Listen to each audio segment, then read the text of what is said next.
Hello दोस्तों, आज मैं एक नई तेलुगु मूवी एक्सप्लेन करने वाला हूँ जिसमें एक बूढ़ा आदमी अपने अकेलेपन की वजह से अपने घर में काम करने वाली से शादी कर लेता है। तब उसके बच्चे और उसके बहुएं कैसे रिएक्ट करते हैं और वो शादी के रात क्यों मर जाता है वो हमारे मूवी में दिखाया जाता है।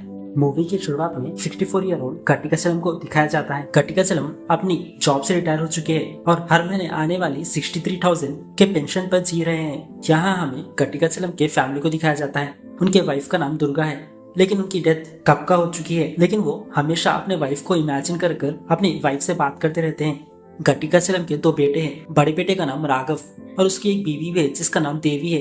गट्टिकाचलम के छोटे बेटे का नाम विजय है। विजय को एक बीवी है जिसका नाम सुधा है और उन दोनों के दो बच्चे हैं। गट्टिकाचलम के दो बेटे भी काम नहीं करते। राघव जॉब के लिए ट्राई करता है लेकिन उसे जॉब नहीं मिलती। विजय एक अच्छा बिजनेस करना चाहता है लेकिन उसके पास पैसे नहीं है, मतलब दोनों बेटे उसके कुछ नहीं करते। जब भी उन दोनों के पापा का पेंशन आता है दोनों आधा आधा बांट लेते हैं और अपनी फैमिली का उसी से गुजारा करने लगते हैं। लेकिन गट्टिकाचलम के दोनों बेटे उन्हें बिल्कुल पसंद नहीं करते और उनसे ठीक से बात भी नहीं करते। लेकिन गट्टिकाचलम इसका कभी भी बुरा नहीं मानते। अगले सीन में हमें गट्टिकाचलम को दिखाया जाता है जो मॉर्निंग वॉक पर जा रहे थे अपनी वाइफ से बात करते हुए। वहाँ पर एक पंडित उन्हें देख लेता है और समझता है कि वो अपने आप से बात कर रहे हैं, इसलिए वो गट्टिकाचलम के पास जाता है और बोलता है कि आपकी वाइफ दुर्गा कब का मर चुकी है। आपको इस उम्र में लग रहा है कि आपकी वाइफ आपके साथ है, लेकिन आपकी वाइफ आपके साथ नहीं है। बुढ़ापे में अकेलापन बहुत काटने लगता है, इसीलिए हमेशा आप अपने परिवार और दोस्तों के साथ टाइम गुजारिए। अकेला रहना और खुद से बात करना अच्छा नहीं होता। यहाँ पर पंडित जी गट्टिकाचलम को बोलते हैं कि अकेला ना रहें और किसी के साथ हमेशा वक्त गुजारते रहिए।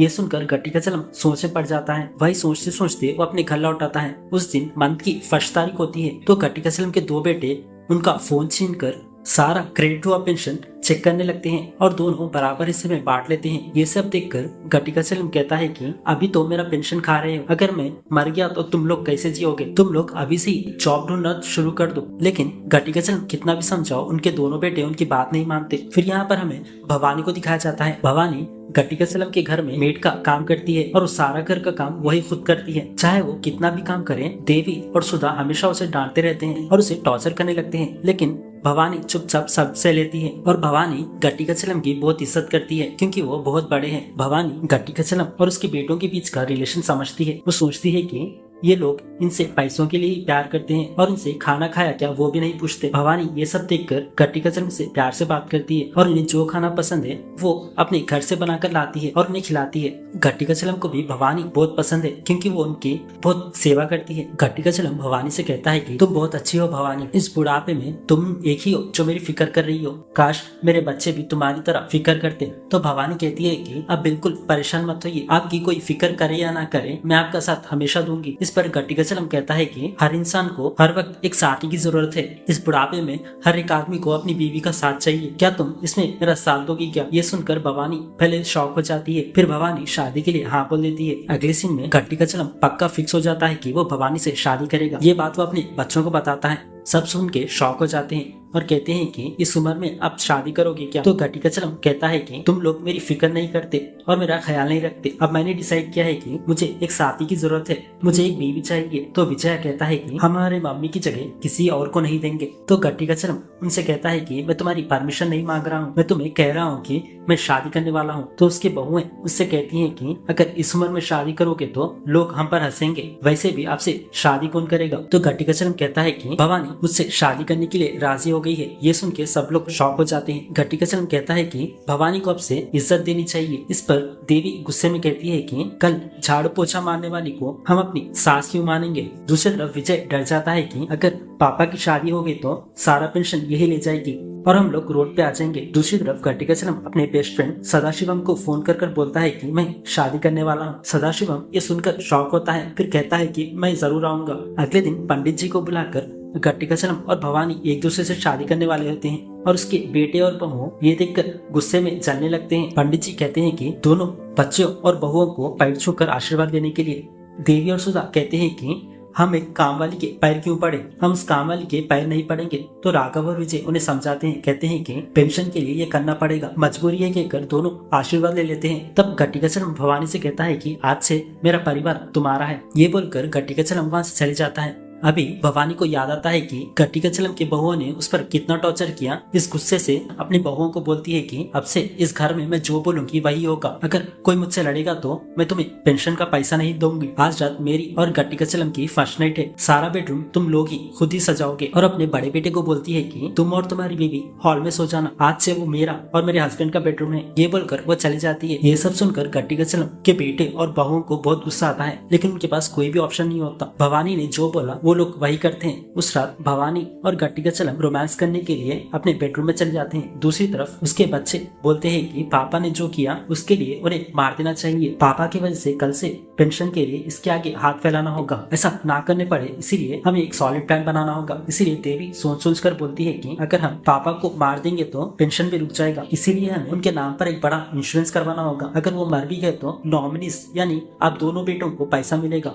और देवी ये भी बोलती है कि एक अच्छा दिन देखकर प्लान के हिसाब से हम उन्हें मार देंगे, फिर इंश्योरेंस का सारा पैसा हमें मिलेगा। तो विजय बोलता है कि भवानी ने तो पापा से शादी कर ली, वो भी पैसों के लिए लड़ेगी। इस पर देवी बोलती है कि पापा की शादी अभी तक रजिस्टर नहीं हुई है और हम शादी रजिस्टर होने भी नहीं देंगे। और देवी बोलती है कि एक दिन से पैसा भी आ जाएगा और ये भवानी से पीछा भी छूट जाएगा। दूसरी तरफ गट्टिकाचलम सोचता है कि आज मेरी फर्स्ट नाइट है। ये सोचकर वो एक्साइटेड होते रहता है और वो एनर्जी के लिए काफी ज्यादा टैबलेट्स खा लेता है। भवानी भी रोमांटिक मूड में आती है और किस करने जाती है, तभी गट्टिकाचलम खुशी से हंस कर एकदम से मर जाता है। ये देखकर भवानी डर जाती है, सोचती है कि उसे हार्ट अटैक आया है और वो जोर से चिल्लाती है। चिल्लाने की आवाज सुनकर सभी लोग अंदर आते हैं और देखकर समझ जाते हैं कि इन लोग के पापा मर गए हैं और इन लोग का सारा प्लान वेस्ट हो गया है, क्योंकि इन लोगों ने अभी तक उनके पापा का इंश्योरेंस नहीं कराया था। ये लोग अब क्या करें सोच से पड़ जाते हैं। भवानी अपने हस्बैंड की डेड बॉडी देखकर रो रही होती है। तब देवी सोचती है और बोलती है कि पापा मर गए हैं सिर्फ हमें ही पता है और किसी को ये बात पता नहीं है। अगर हम अभी उनका इंश्योरेंस करा देंगे तो किसी को पता नहीं चलेगा और हमें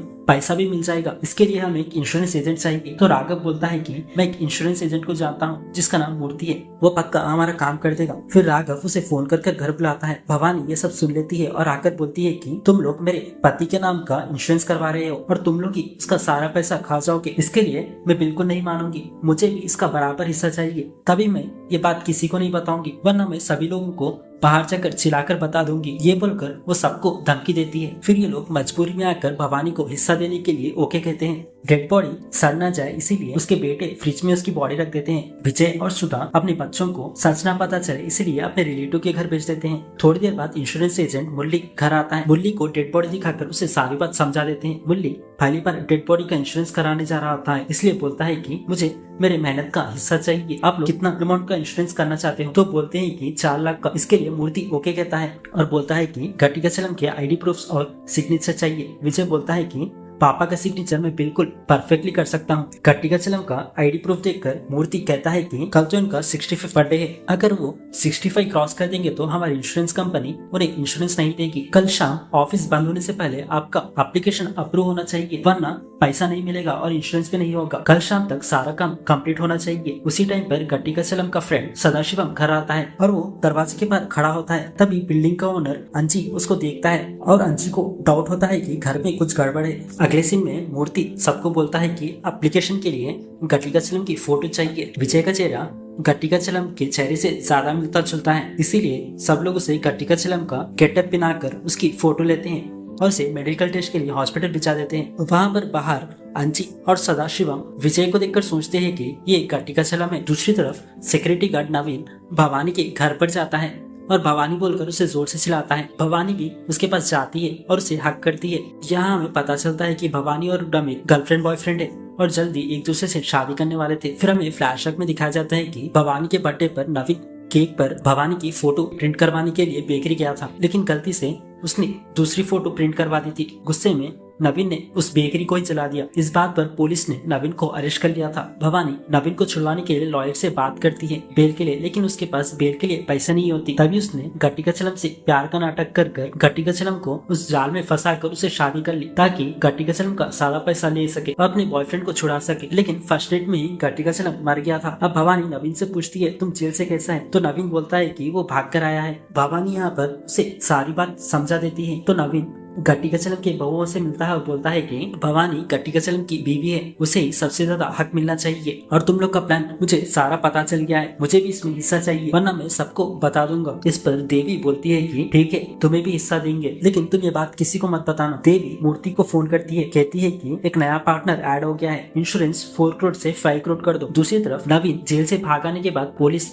नवीन का फोन ट्रेस करती है और इस साइड इन लोग के घर आता है। पुलिस को देखकर सब डर जाते हैं। नवीन और भवानी रूम में छुप जाते हैं। नवीन फोन स्विच ऑफ कर देता है। इस साइड गट्टिकाचलम के बहुओं को फोटो दिखाकर पूछता है ये आदमी यहाँ पर आया क्या? सब कहते हैं कि नहीं आया। दूसरी तरफ नवीन अपना फोन स्विच ऑफ करने के बाद पुलिस उसे ट्रेस नहीं कर पाती और इससे भी वहाँ से चले जाता है। ऊपर से अंजी और सदाशिवम सोचते हैं कि घर में कुछ पक्का गड़बड़ है, इसीलिए पुलिस आई है। गट्टिकाचलम के फैमिली को बाहर निकालने के लिए ये लोग बिल्डिंग का main power switch on off कर इन्हें परेशान करते हैं। फिर अगले सीन में पेंशन इंस्पेक्टर शर्मा गट्टिकाचलम जिंदा है या नहीं ये चेक करने के लिए आता है। विजय फिर से गट्टिकाचलम बनकर पेंशन इंस्पेक्टर से बात करने लगता है। Pension inspector Sharma application photo और डिटेल्स मांगता है और साथ ही बायोमेट्रिक फिंगरप्रिंट भी मांगता है।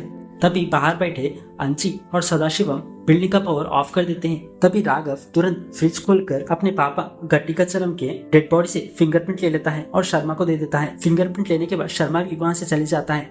दूसरी तरफ मूर्ति अपने इंश्योरेंस कंपनी के मैनेजर नागभूषण के पास जाता है और बोलता है कि सर एक बड़ी पॉलिसी लेकर आया हूँ, और वो गट्टिकाचलम की एप्लीकेशन दिखाता है और अपने मैनेजर की सिग्नेचर मांगता है। गट्टिकाचलम का एप्लीकेशन देखकर नागभूषण बोलता है कि कल इस आदमी के 65 साल पूरे होने वाले हैं, ऐसे बंदे को मैं इंश्योरेंस क्यों दूंगा? पहले भी ऐसे बहुत केसेस मैंने अप्रूव किए और मेरा सारा पैसा इसमें ही डूब चुका है। अगर इसकी पॉलिसी मैंने अप्रूव कर दी तो अगर ये 10 दिन में मर गया तो मुझे 5 करोड़ का नुकसान हो जाएगा और मेरा फादर इन लॉ मुझे मैनेजर के पद से हटाकर मुझे बीड़ी सिगरेट का बिजनेस दे देगा। ये सुनकर मूर्ति अपने मैनेजर नागभूषण को समझाता है सर आपको डरने की कोई जरूरत नहीं है, और वहाँ पर वो गट्टिकाचलम का मेडिकल टेस्ट के प्रूफ दिखाता है और कहता है कि ये जवान लड़के की तरह हेल्थी है, 25-30 साल आराम से जी लेगा, क्योंकि ये टेस्ट के रिपोर्ट्स विजय के थे। फिर भी नागभूषण डॉट में रहता है और बोलता है कि ठीक है भले उसको ऑफिस में लेकर आओ, मैं खुद देखूंगा फिर अप्रूव दूंगा। मूर्ति तुरंत विजय को फोन करता है और विजय गट्टिकाचलम बनकर ऑफिस आता है। वहाँ पर वो मैनेजर से बात कर